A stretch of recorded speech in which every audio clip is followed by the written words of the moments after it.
La clase del día de hoy va a consistir en cómo se va a clasificar el sistema muscular. Y bueno, lo primero que tenemos que entender de un músculo es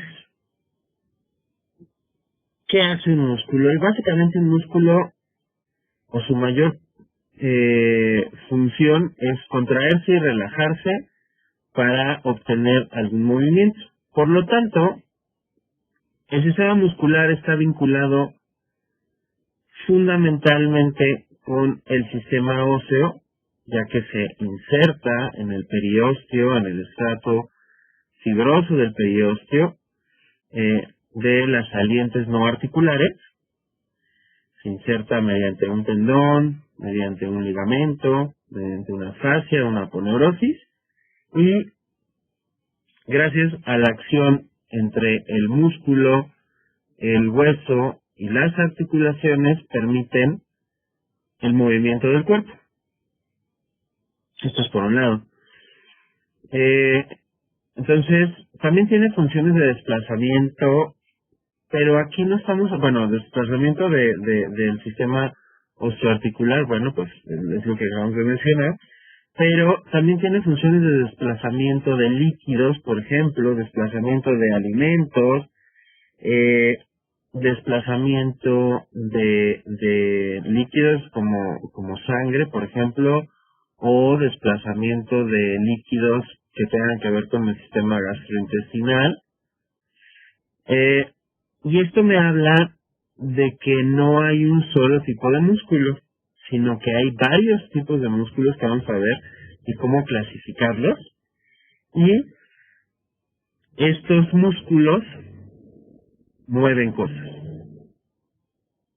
También el movimiento muscular, aquí estamos viendo cómo tiene el efecto en cuanto al movimiento, pero también tiene efecto desde el punto de vista metabólico, ya que el músculo es un almacén de glucosa, y por ejemplo en casos de inanición, es decir, que no se ha comido en mucho tiempo, un paciente puede llegar a consumir su propio músculo, es decir, hay procesos metabólicos que hacen que las proteínas se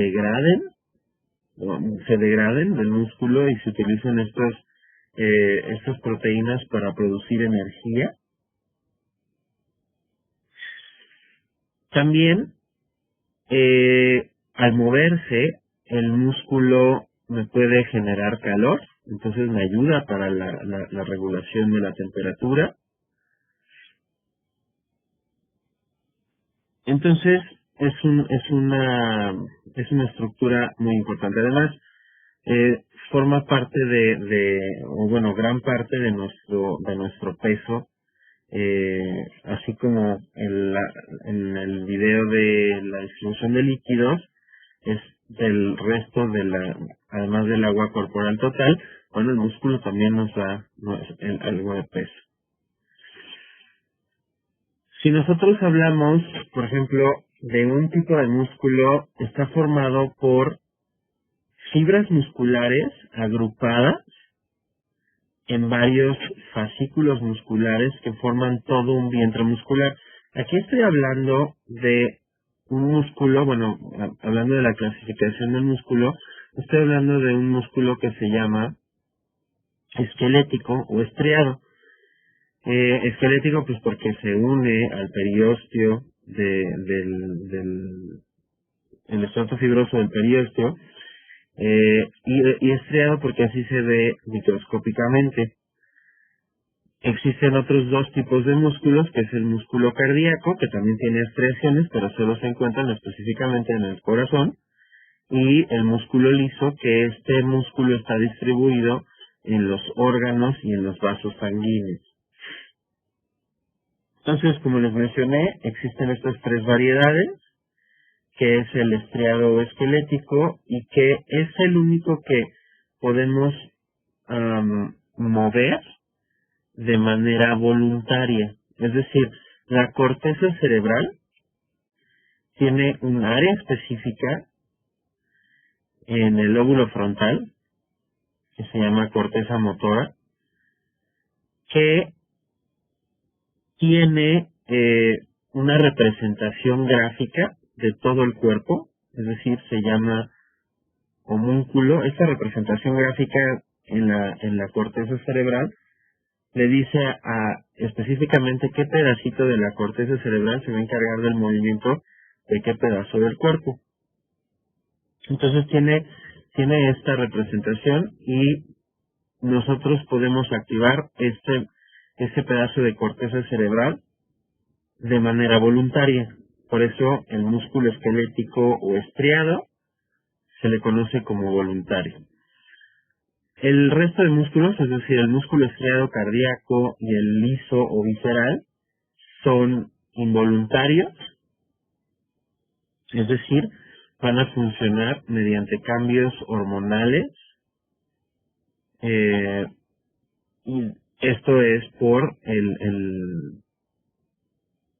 las necesidades de bombeo de sangre o por las necesidades de desplazamiento de líquidos dentro del sistema gastrointestinal.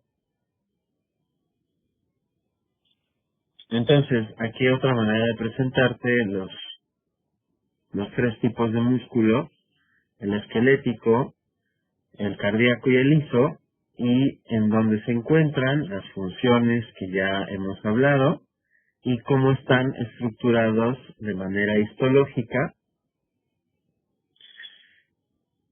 para darle el movimiento a el cuerpo completo con el sistema osteoarticular, o el movimiento de la sangre gracias al sistema cardiovascular y la regulación de la tensión arterial, o el movimiento de líquidos en el sistema gastrointestinal. Si analizamos las estriaciones de los músculos, es por la estructura que tiene, es decir, tiene una estructura llamada sarcómera, el músculo esquelético o estriado, en donde esta sarcómera tiene unos filamentos, los gruesos se llaman de miosina y los delgados se llaman de actina, que tienen unas moléculas que lo que hacen es que gracias al calcio se anclan y se tuercen de manera, bueno, esto es un poco más del funcionamiento fisiológico, pero sirve para acortar estos discos Z, se acortan hacia el centro para poder hacer la contracción. Entonces ya si nos vamos más a la estructura histológica, entonces tengo los discos, entre discos Z es donde está el sarcómero. La zona donde tiene filamentos gruesos se le llama zona H. En medio está la línea M y la banda A, y la miosina son las que forman los filamentos gruesos y la actina son los filamentos. Entonces, la actina va avanzando hacia el centro, se va desplazando hacia el centro para que se acorte la distancia entre los discos Z. Y esto es gracias a el que se despolarice la membrana, gracias a la unión de la neurona o del botón sináptico de la neurona con el músculo, se liberan moléculas, se abren canales y entonces se libera calcio para que se pueda dar este acortamiento de fibras. Si hablamos entonces de los músculos esqueléticos estriados, aproximadamente son 434 músculos que forman del 40 al 45% del peso corporal total. Tienen un color rojo oscuro, ya que tienen adentro una molécula semejante a la que tiene, bueno, también tienen hemoglobina, pero semejante a la molécula que está dentro de los eritrocitos que se llama hemoglobina, porque la mioglobina sirve para captar oxígeno, que es lo que genera el metabolismo, el músculo tiene un metabolismo aeróbico, la gran mayoría. Vamos a ver más adelante el tipo de fibras que tienen los músculos, pero la gran mayoría es un metabolismo aeróbico. Nos podemos dar cuenta de qué tan afín es la hemoglobina que, por ejemplo, si vemos un paquete de carne en cualquier supermercado y vemos que la carne se ve un poco más oscura, si le quitamos el plástico que la recubre y la dejamos reposar un rato, vamos a ver cómo la carne se vuelve a poner roja, ya que esa mioglobina toma el oxígeno del ambiente, aunque ya no esté bombeándole sangre, la hemoglobina vuelve a tornar la carne roja, brillante, porque se fija, el oxígeno es muy afín a esta molécula de mioglobina. Y eso es la unidad funcional, se llama miocito, que tiene de 10 a 60 micrómetros de diámetro y puede llegar a medir hasta 30 centímetros de longitud. El músculo más largo del cuerpo es el músculo sartorio, que se encuentra en el muslo. Si analizamos entonces un dibujo sobre la estructura microscópica, se van viendo estas estriaciones, que son los discos Z y las bandas, la línea A, la línea M, las fibras de actina y miosina. Va a tener los núcleos, la fibra muscular va a tener el núcleo en la periferia, y voy a tener las miofibrillas agrupadas en varios fascículos, y estos van a formar los vientres musculares. Así se ve microscópicamente, podemos ver las estriaciones. Estas estriaciones es lo mismo que esto, por eso se ve estriado. Este es el esquema, la sarcómera y sus componentes, el disco Z, la banda A, la banda I. Estos hacen que se vean al microscopio de esta manera, estas estriaciones. Y va a tener el músculo recubrimiento, es decir, cada fibra muscular, cada miofibrilla, va a estar recubierta por tejido conectivo llamado endomicio. Varias fibras musculares van a estar organizadas en fascículos musculares llamados perimicio, y varios fascículos musculares se unen para formar un vientre muscular completo, y a ese recubrimiento se le llama epimicio. El perimicio y el epimicio tienen sinónimos, es decir, si nosotros regresamos a esta imagen, vamos a poder apreciar como lo brillosito blanquecino que se ve rodeando a cada fibra muscular es el endomicio. Pero vean cómo son varias fibras musculares unidas en un fascículo, que sería lo que está aquí. Entonces, lo que envuelve a varias fibras musculares es el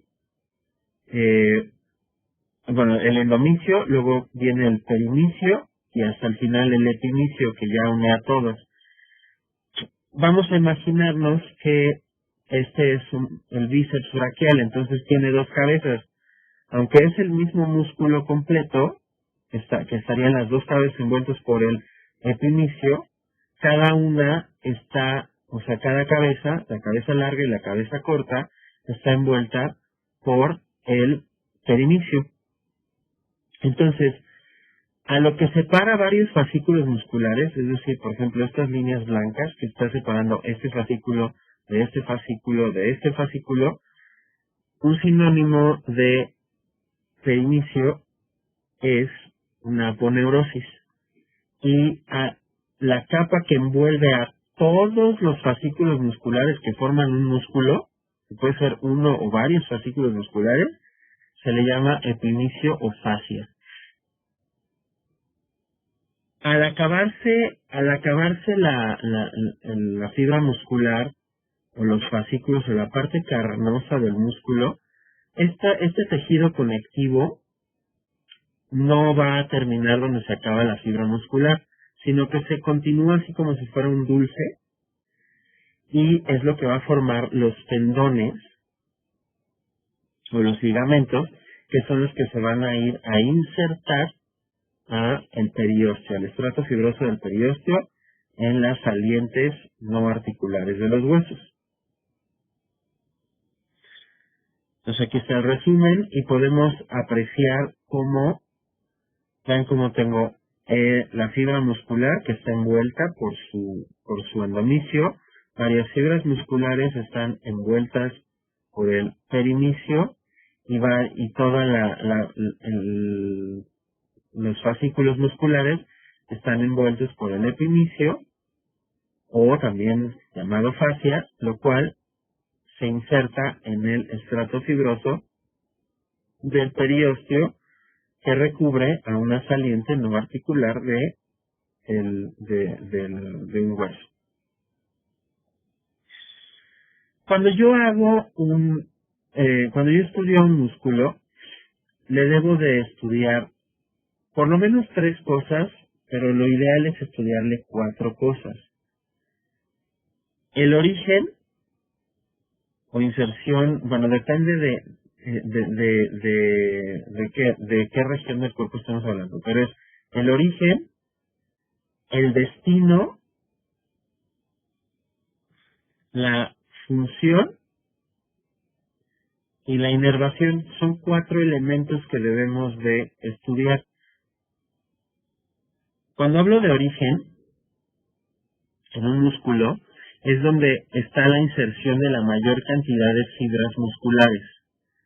Y cuando hablo de inserción distal, bueno, si estoy hablando de extremidades o destino, es hacia dónde se van a concentrar esas fibras para ejercer su función. La inervación, bueno, pues es qué nervio está presente para que se pueda contraer, o se activa para que se contraiga, y la función, bueno, pues es lo que hace ese músculo. Entonces, si hablamos el ejemplo del deltoides, que es este músculo, la mayor cantidad de fibras va a estar insertada en la clavícula, en el acromion y en la espina de la escápula. Ese es el origen. Y el destino, que tiene menos fibras musculares pero concentradas, está en la tuberosidad deltoidea del húmero. Entonces, ese es el origen y el destino.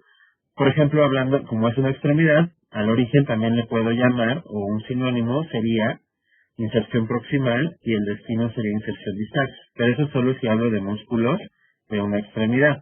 Si hablo de músculos, por ejemplo, en el tórax, pues el origen sería, hablando por ejemplo del pectoral mayor, el origen o inserción medial sería en las primeras costillas y en el esternón, y el destino o inserción lateral sería hacia el húmero, hacia el labio medial del surco intertubercular.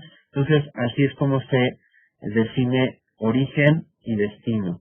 Y dependiendo de qué parte del cuerpo estamos hablando, pues el origen puede ser inserción proximal, inserción medial, o utilizando la terminología de orientación y posición. Hablando de los tendones o ligamentos, es importante señalar algunas características que tiene. Por ejemplo, estos tendones, que es la continuación del epimisio y el perimisio, es tejido conectivo, pero tiene muy poca vascularización. Al exponerlos a la luz tienen un color dorado claro, y es el que se adhiere al periósteo, y tienen una forma alargada o elíptica. De estas características, una de las más importantes es que tienen una vascularización pobre. En medicina, cuando algo está vascularizado de manera pobre, quiere decir que si se rompe, va a tardar mucho tiempo en sanar. Por eso un hueso, por eso la ruptura de un tendón o de un ligamento tardan bastante tiempo en que cicatricen. Mientras más vascularizado sea, más rápido se cicatriza.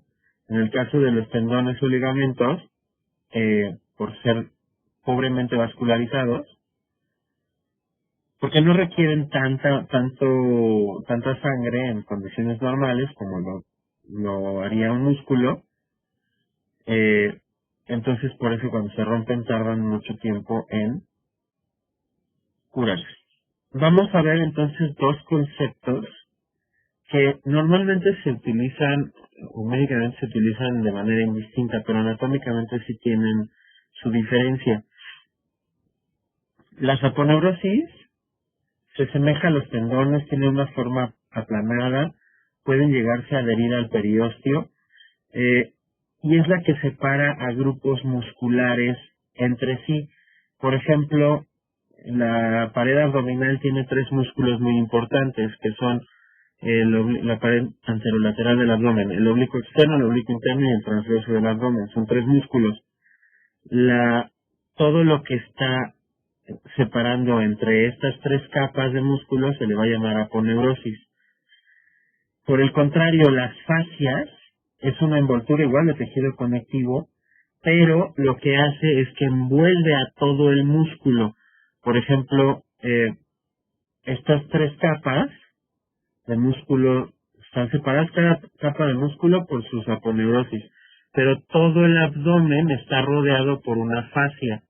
Por ejemplo, en el brazo existen los músculos anteriores, flexores, y los músculos posteriores extensores. Hay tres músculos flexores y hay un músculo extensor en la parte posterior.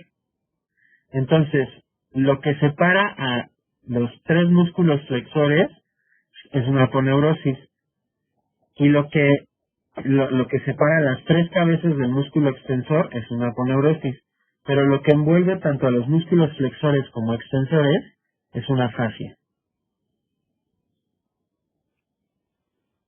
Continuando con los músculos estriados, tengo en un vientre muscular, fisiológicamente hablando, metido intercalados entre sus fibras. Normalmente el músculo esquelético estriado, para contraerse, utiliza un metabolismo aeróbico. Y a veces, cuando no hay tanto oxígeno, tenemos fibras que pueden llegar a utilizar metabolismo anaeróbico, es decir, no utilizar oxígeno para producir su energía. Entonces, intercaladas en estas fibras, en este vientre muscular tengo fibras que utilizan metabolismo aeróbico y otras que utilizan metabolismo anaeróbico. Estas fibras puedo entrenarlas dependiendo. Por ejemplo, si soy un atleta, no es lo mismo la cantidad de fibras musculares aeróbicas que tiene el músculo de un atleta que corre, por ejemplo, 100 metros planos, a las fibras musculares que tiene un atleta que avanza una maratón. Entonces, vamos a imaginarnos el cuerpo de un atleta que corre 100 metros planos. Son músculos muy desarrollados porque pues el entrenador debe de facilitar y debe de propiciar que las fibras que va a ocupar para correr a toda velocidad durante 100 metros planos se desarrollen o se hipertrofien. Estas fibras que va a utilizar queman mucho oxígeno, entonces son fibras que se conocen como fibras blancas o fibras FT. FT vienen de las siglas Fast Twitch, o sea, de contracción rápida. Entonces son fibras que se hipertrofian mucho, pues necesita tener muchísimas fibras muy hipertrofiadas para quemar todo el oxígeno y para contraerse muy rápido. Por eso corren los 100 metros y cuando llegan a la meta llegan exhaustos porque se quemaron todo el oxígeno y toda su reserva de energía. En cambio, por ejemplo, si tú ves el cuerpo de un atleta que corre un maratón, son muy delgados, pero pueden o tienen fibras que están acostumbradas a utilizar o a no utilizar oxígeno para su metabolismo. Entonces estas fibras se contraen más lento, ahorran más energía, pero pueden estar funcionando por mucho tiempo. Entonces estas fibras son las llamadas fibras rojas o las fibras ST, que ST viene de slow twitch, que es decir, una contracción lenta. Por eso es diferente el músculo que tiene un atleta de 100 metros planos a un atleta que corre un maratón. Y de hecho, los que corren maratón, cuando llegan a la meta, pues no llegan tan exhaustos, o sea, sí llegan cansados, pero pueden seguir moviéndose. En cambio, los que corren 100 metros planos tienen que descansar y se tiran al suelo, pues porque quemaron todas sus reservas por el tipo de fibras que están utilizando. Entonces, depende del ejercicio que quieras hacer, es el tipo de fibras que tienes que hipertrofiar o desarrollar en tus músculos. Tengo de ambas, pero pues tengo que aprender a desarrollarlas dependiendo del ejercicio que vaya a desempeñar. ¿Cómo voy a clasificar a un músculo? Lo puedo clasificar de varias maneras. De hecho, cuando se hizo la convención anatómica para ver cómo se iba a clasificar un músculo, lo que se tiene sobre la mesa son varias maneras de clasificarlo. Lo que les voy a mencionar en estas siguientes diapositivas es las distintas maneras que se tienen para clasificar a un músculo, y ya al final se eligió la que más lo representara. Por ejemplo, ¿por qué a un músculo lo voy a llamar, al músculo que ya les había mencionado, el deltoides? ¿Por qué lo voy a llamar deltoides? Bueno, pues, aunque puedo clasificar al deltoides, a esa masa muscular, la puedo clasificar de varias formas, se le quedó deltoides porque es la que más lo representa. Pero, por ejemplo, el deltoides es un músculo que se pudo haber clasificado, es decir, este músculo es un músculo que se pudo haber clasificado por su función, es decir, se le pudo haber dicho que es un abductor del brazo, o se le pudo haber clasificado por la disposición de sus fibras musculares como un músculo multipeniforme, pero lo que mejor le quedó es la clasificación por la forma, porque tiene una forma de delta griega. Entonces, así como este músculo acabó recibiendo el nombre de deltoides, el resto de músculos del cuerpo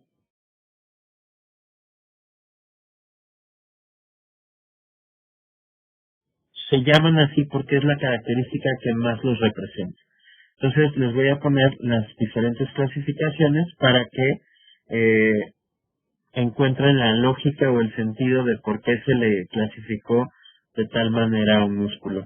Entonces, la clasificación puede ser por la forma que tiene, por ejemplo, el músculo trapecio o el deltoides, por el movimiento que hacen. Puedes tener músculo flexor, extensor, abductor, aductor, elevador, pronador, supinador, el movimiento que hace este músculo sobre el cuerpo, por la situación en la que están. Situación, me refiero a la región anatómica en la que está. Músculos flexores braquiales, músculos flexores antebraquiales, músculos flexores tenares, dependiendo de la región anatómica en la que esté, o por ejemplo músculos que tengan detalles especiales. Por ejemplo, este músculo que está aquí, que tiene un tendón muy prominente, pues se le llama semitendinoso, porque tiene mucho tendón. Entonces, hay varias maneras de clasificarlos. Por ejemplo, por la dirección de sus fibras con respecto a la línea media. Es decir, tú tienes un tendón central con respecto a la línea media del cuerpo, y entonces ahí clasificas por ejemplo, los músculos del abdomen tomando en consideración la línea media o el plano el plano sagital, entonces le voy a llamar músculos rectos, oblicuos, transversos, o por la dirección de las fibras, si tienen un tendón intermedio, se pueden clasificar como músculos peniformes, semipeniformes, multipeniformes, como si fuera un ave. Entonces, por ejemplo, aquí vamos a tomar en consideración, si tienen, con respecto a la línea media, voy a tener, este sería un músculo recto. O, por ejemplo, si tengo un tendón intermedio, como si fuera una pluma, entonces es semipeniforme, bipeniforme. Esa es otra manera de clasificar a los músculos.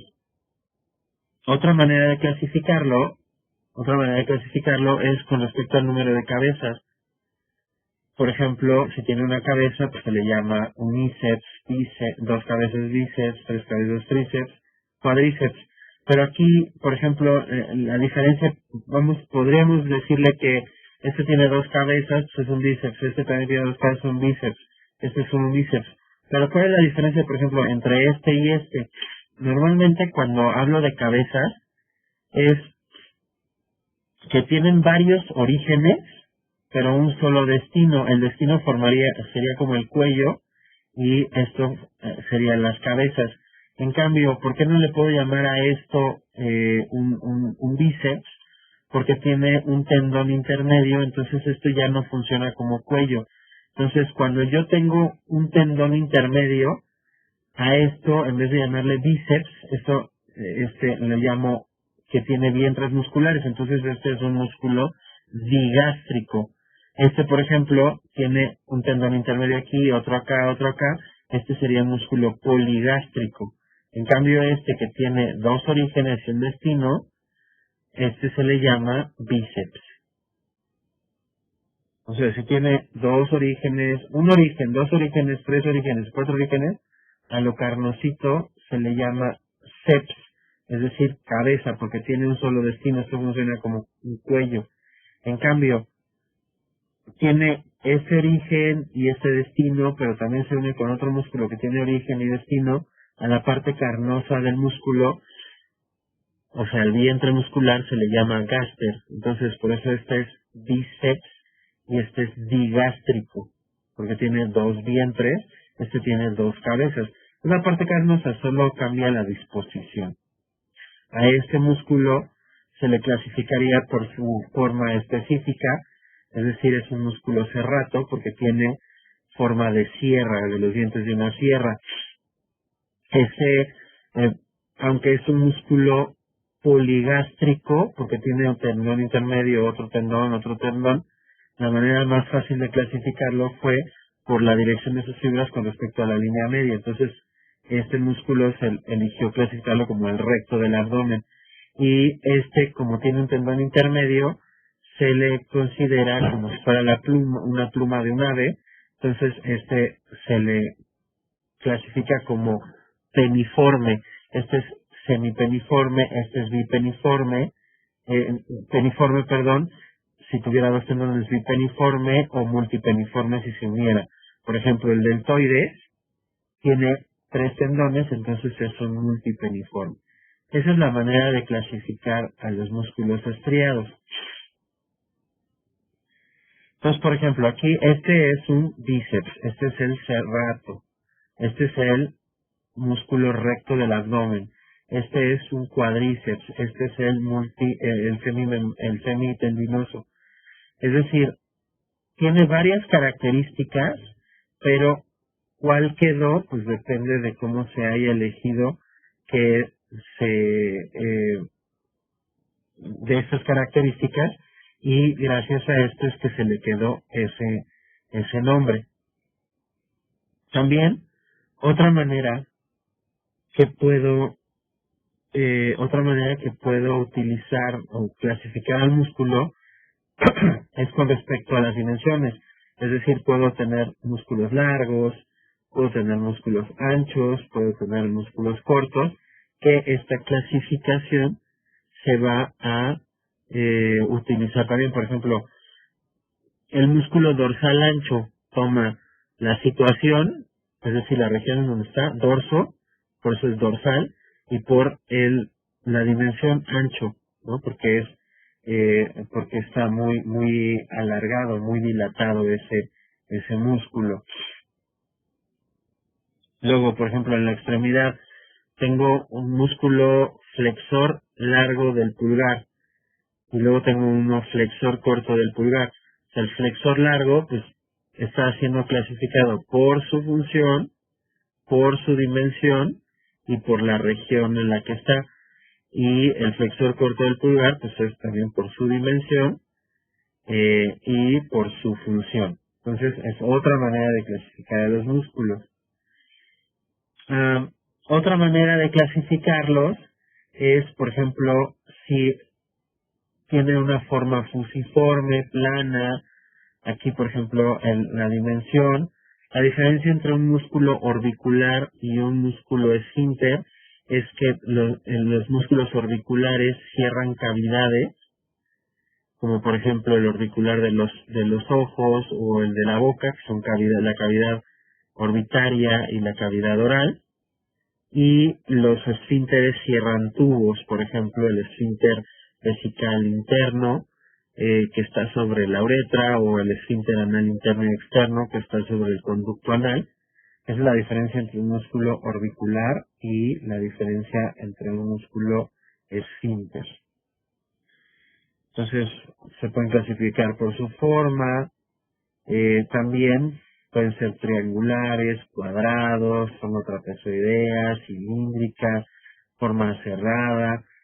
Entonces, la manera de clasificar a los músculos varía.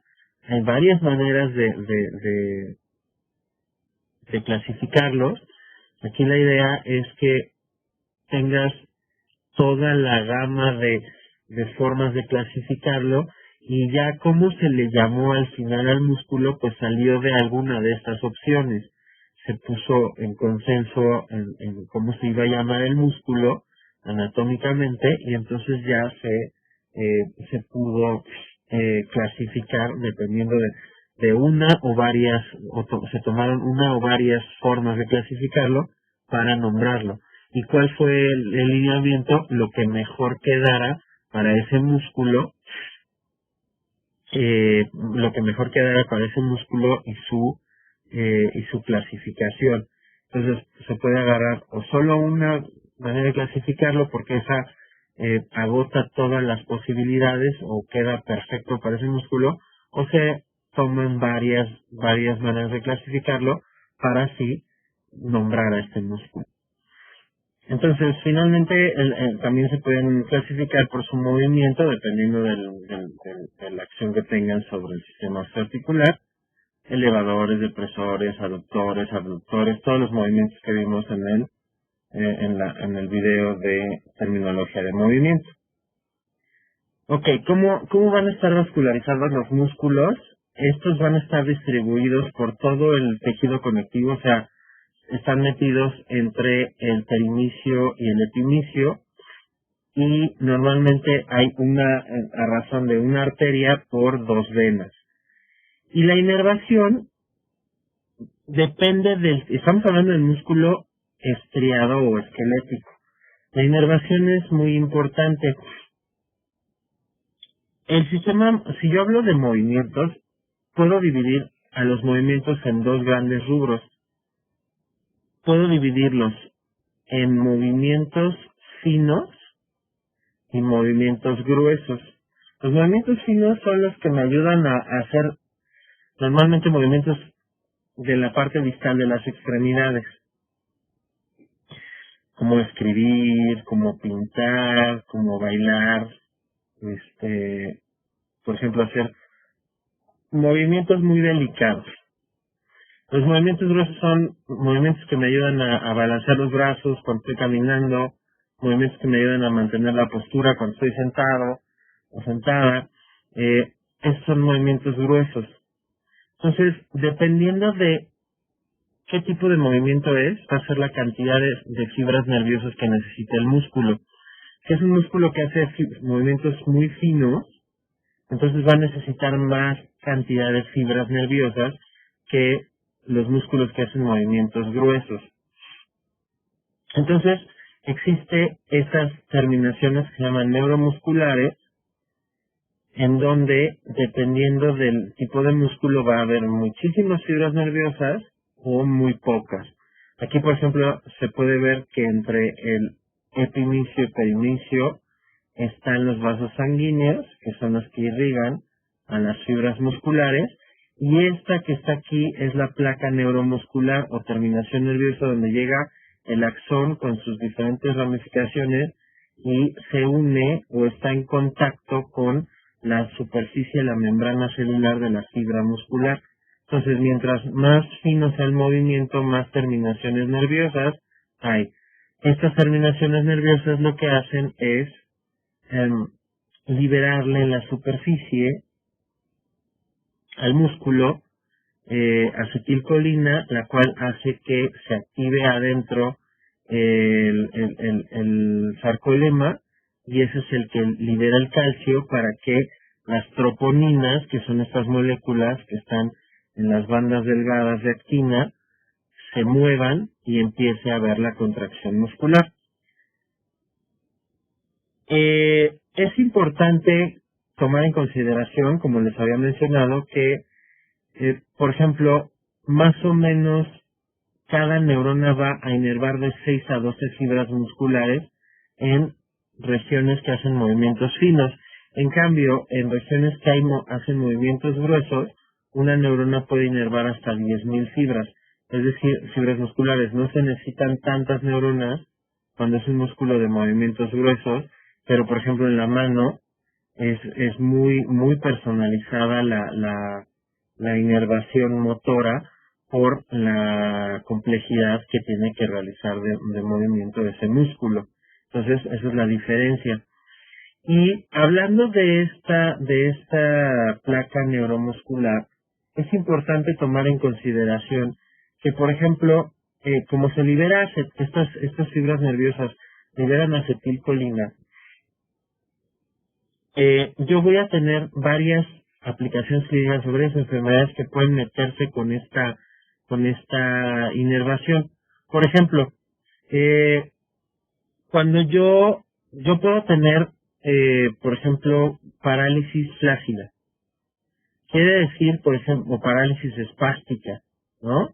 O enfermedades autoinmunes que afecten los receptores o la acetilcolina. Es decir, hay varias enfermedades que afectan esta placa neuromuscular o alguno de sus componentes. O sea, la placa neuromuscular tiene que tener el botón sináptico donde están almacenados los gránulos de acetilcolina, que es decir, es la terminación de esta fibra, el espacio sináptico entre la neurona y la superficie de la fibra muscular, y tiene que tener esa superficie de receptores para acetilcolina y obviamente la acetilcolina que va a ser liberada por la fibra nerviosa.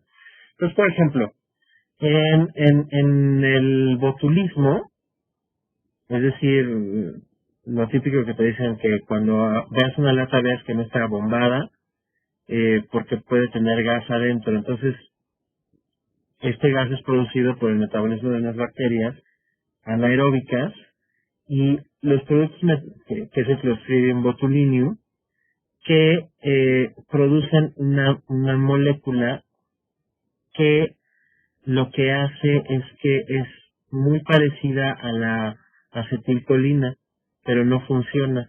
Entonces, cuando tú consumes un alimento así, o cuando se inyectan por estética Botox, que es toxina botulínica, lo que hacen es inyectar moléculas que se parecen a la acetilcolina, que se unen a los receptores de acetilcolina, pero no puede ser activado el músculo. Entonces, hay una parálisis porque no está viendo la activación del músculo, pero es flácida porque, pues, como no funcionan, entonces no se libera calcio y no se contrae el músculo. Es una parálisis flácida. Pero, por ejemplo, hay otra bacteria que sí produce una molécula que sí es activa, que es, esta bacteria es el Clostridium tetani, es cuando te da tétanos. Entonces aquí, como sí funciona esa molécula, y hay muchísima toxina tetánica, entonces se genera una parálisis espástica. Es decir, en la persona que está infectada por esta toxina, o bueno, por esta bacteria que genera esta toxina, lo que va a hacer es que le va a dar una parálisis espástica, es cuando te empieza a dar tétanos, y de hecho se ve como hay opistótonos, las sonrisas sardónicas. Si tú ves un paciente con tétanos, y que vamos a empezar a ver más pacientes con tétanos por la gente que no cree en las vacunas, entonces vamos a empezar a ver el aumento de este tipo de casos. De hecho, se curvea la espalda de un paciente con tétanos por la contracción tan violenta que existe por esta toxina, y se le empiezan a jalar los músculos de la cara, también porque es una parálisis espástica. Espástico significa que está completamente contraído, eh, y entonces por eso se le considera parálisis espástica. Fíjense cómo son bacterias como semejantes en familia, pero sus toxinas son diferentes. Una no funciona, entonces genera una parálisis flácida, y la otra sí funciona, genera una parálisis espástica. O, por ejemplo, existe una enfermedad autoinmune que es muy común en las mujeres, que es porque se les queda como remanente el timo, que es un órgano inmunológico que está por detrás del esternón, y se desarrolla y empieza a degradarse o a involucionar cuando llegamos a la adolescencia. Pero hay veces que se queda funcionando, sobre todo en mujeres, y entonces empieza a producir anticuerpos contra los receptores de acetilcolina. Y entonces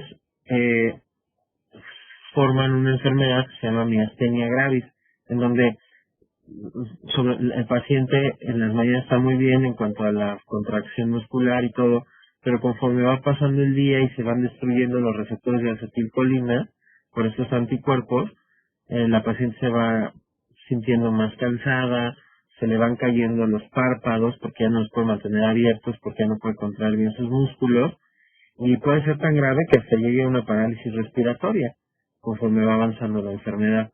Y al día siguiente, como ya se regeneran los receptores, pues entonces vuelve a pasar lo mismo. Entonces el tratamiento es quitar el timo y se acaba la enfermedad. Entonces aquí tenemos el ejemplo de la célula muscular, la terminación sináptica, el espacio sináptico, y cómo se libera sobre la superficie la acetilcolina. Necesita obviamente un receptor para que se active la sarcómera, se libere el calcio y se active la actina y la miosina, y pueda darse la contracción muscular. El músculo tiene mecanismos de protección, tanto el músculo como los tendones. Entonces tengo unas estructuras llamadas uso neuromuscular y el uso neurotendinoso.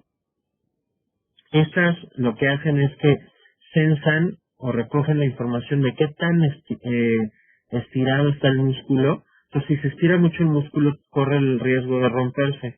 Por lo tanto, si se estira, se va a activar este uso, y entonces va a mandar una aferencia, es decir, una información, un impulso nervioso hacia la médula espinal para que se contraiga el músculo y no se vaya a romper. Por el contrario, el uso neurotendinoso ve qué tan estirado o contraído está el tendón, y entonces hace lo mismo, manda la indicación. Si está muy estirado el tendón, manda la aferencia o el impulso nervioso para que se contraiga. Y si está muy contraído el tendón, también puede llegar a romperse, entonces manda el impulso para que se estire. Es como, por ejemplo, estos mecanismos de protección, puedes hacer que sean voluntarios. Sí, por ejemplo, imagínate a un halterófilo, ¿no? Que carga pesas en una olimpiada y que quiere romper el récord mundial. Entonces, pues va a estar contrayendo de más el músculo. Entonces, si ya no aguanta, entonces el músculo da la indicación, o estos usos dan la indicación de soltar. Es cuando vemos que sueltan las pesas porque ya no aguantan el peso. Pero, por ejemplo, si quiere romper el récord, puede abolir este reflejo pero pues corre el riesgo de romper el músculo, romper el hueso. Es como, por ejemplo, cuando juegan vencidas, ¿no? Y entonces ven como están así ejerciendo fuerza ambos contrincantes, pero llega el momento en el cual, pues por no perder, abolen este reflejo y hasta puede llegar a romperle el contrincante el brazo si es más fuerte. Entonces, sirven para estos usos, sirven para el poder protegerte, y más o menos se ven así. Por ejemplo, vean cómo está enrollada este receptor en la fibra muscular. Entonces, dependiendo si si se está estirando el músculo, entonces la frecuencia de disparo de este uso es mayor hasta que se manda la orden de que se deje de estirar para que se contraiga. Entonces, está jugando entre la contracción y el estiramiento para que no se vaya a romper o a reventar ese músculo. Así funcionan los mecanismos de protección para tanto los tendones como para los músculos del músculo esquelético estriado. El otro tipo de músculo es el músculo cardíaco, el cual las células musculares también tienen sus estriaciones, pero en vez de tener una disposición paralela, el músculo cardíaco se describe que tiene una posición las células en pantalón. Es decir, estas células en pantalón lo que van a hacer es que, como si fueran los pantalones, son células especializadas que pueden amplificar el impulso nervioso. Entonces, la característica de estas células, las células en pantalón lo que hacen es que viene el impulso eléctrico y se bifurca, porque las células cardíacas tienen la propiedad de poder autoexcitarse. Por eso el corazón es automático o está latiendo todo el tiempo. No necesitas estar pensando que necesita latir tu corazón. Entonces, las células del músculo cardíaco pueden esparcir por todo el corazón el impulso eléctrico y necesita amplificarse para que sea más rápido el impulso y entonces se contraiga al unísono el corazón. Esa es la característica principal. Entonces vean cómo son células en pantalón, como si fueran un pantalón. Aquí viene el impulso, se une con la pierna del otro pantalón previo, llega el impulso y se bifurca y otra vez se bifurca y entonces se va amplificando de manera logarítmica el impulso eléctrico para que así el impulso haga que se contraiga todas las fibras musculares del corazón al unísono y pueda tener ese efecto de bomba. Y finalmente, el músculo no estriado o músculo liso, por eso se le llama así, porque no tiene estrías, es involuntario también, y normalmente su contracción es lenta porque el impulso se va propagando con lentitud. Es cuando tú ves el peristaltismo del intestino delgado, son movimientos como reptantes, son movimientos muy lentos. En cambio, el corazón pues tiene que latir todo al unísono. El músculo estriado esquelético, pues también. En cambio, el músculo no estriado solo sirve para hacer movimientos reptantes, para desplazar líquidos de manera lenta. Por eso el impulso es propagado con lentitud.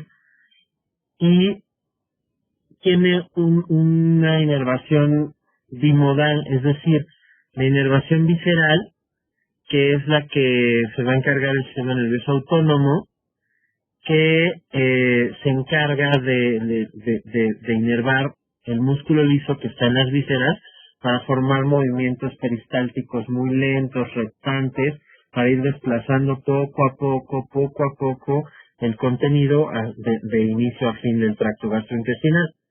Por el contrario, por ejemplo, tengo inervación que es un poco más rápida, pero que tiene una función, rápida, pero se acaba también rápido. Es decir, la inervación multiunitaria, que es muy abundante su inervación, pero es la que inerva, por ejemplo, al músculo liso que está en los vasos sanguíneos para hacer vasoconstricción o vasodilatación, para regular la tensión arterial, o el músculo liso que está en el ojo para, por ejemplo, ante un estímulo de luz, pues cerrar la pupila, o si no hay mucha luz, pues abrir la pupila, pero esto va a cambiar muy rápido o de un momento a otro. Entonces aquí sí se necesita, en este músculo liso, se necesita una inervación más grande o más abundante para que así se pueda hacer este movimiento, pero se acaba rápido. O sea, no es como una contracción sostenida como lo haría el músculo esquelético estriado, o no es una contracción tan rápida y tan continua como la que es en el músculo estriado cardíaco.